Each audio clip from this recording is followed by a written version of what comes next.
Soaring prices have been a problem across the globe, but Argentina is second in a World Bank ranking of countries with the highest inflation. It hit almost 109% last month. In this sort of environment, paying for everyday needs becomes a huge problem for people, and running a business extra challenging. It may look like business as usual at this shoe factory in the Buenos Aires area, but it's not. Argentina's rampant inflation is making everything more expensive, and the situation has never been this bad in decades, says factory owner Juan Capano. From what I remember, this is the worst moment for the footwear industry, apart from the economic opening in the 1990s. It's the worst time ever in terms of salary, production. It's the worst time for everything. Argentina's peso has fallen sharply against the dollar. The country's inflation rate was over 100% in April.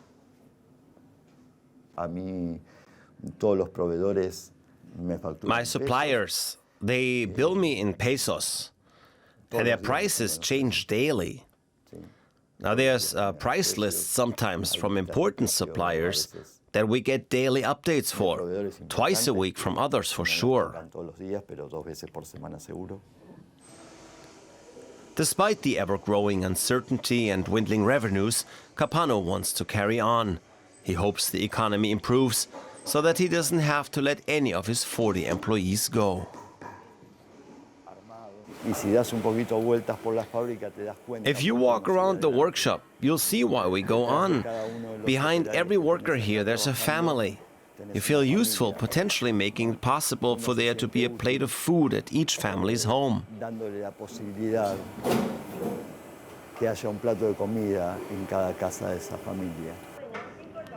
And while food prices rise, many retailers are stuck with their stock, because prices are rising much faster than wages.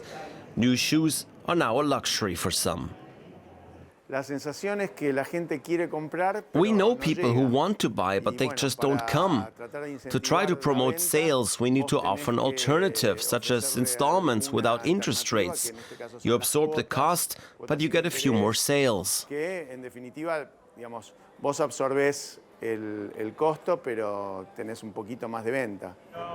The cost of living in Argentina is up 30% this year. Many have to tighten their belts. For more, let's cross over to Buenos Aires and DW correspondent Alejandro Rebosio. Alejandro, year-on-year inflation last month hit 109% in Argentina. Tell us what people are doing to cope with that. There are two Argentinas. Poor people go to soup kitchens. Today they are protesting in the streets. The middle, low class is cutting expenses or buying second-hand clothes. But at the same time, the middle class, the upper middle class and the high class feel that the pesos burn in their hands and they try to spend it all.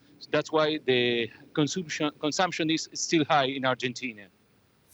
Alejandro, Argentina has been plagued by soaring prices for quite a while. What long-term effects has this been having?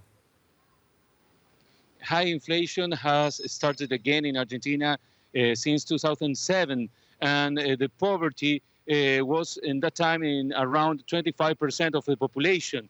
But in the last years, as the inflation rises to 50 and now more than 100%, the poverty achieved last year 39% of the population, and maybe this year it will increase again.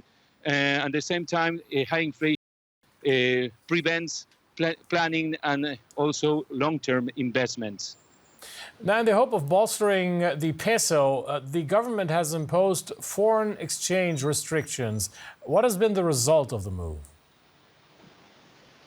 Capital controls have been installed in Argentina since 2011, and since then appear parallel exchange markets. There is an illegal exchange market called Dollar Blue that its price appears every day in the news, the home websites, on television, because Dollar Blue impacts in the economic expectation of the people. And there is also another legal parallel market where you can buy legal dollars. Dollars is the currency that use Argentinians for savings for 5 decades, but there you can buy it legal, but buying and selling bonds. And also there are Argentinians that are saving with cryptocurrencies. Now, this week, the country's central bank raised interest rates to 97%. What else is the government doing in trying to address this crisis, and will that work? Yeah, the government cannot intervene in the illegal exchange market, but the central bank intervenes in the legal parallel exchange markets, buying and selling bonds and spending a lot of international reserves there. The government is also promoting negotiations between the companies and unions to increase wages. The government is also increasing social subsidies for poor people. And at the same time, the government has announced an opening of the imports of fruits and vegetables to try to control inflation. DW correspondent Alejandro Ebosio reporting from Buenos Aires. Alejandro, many thanks.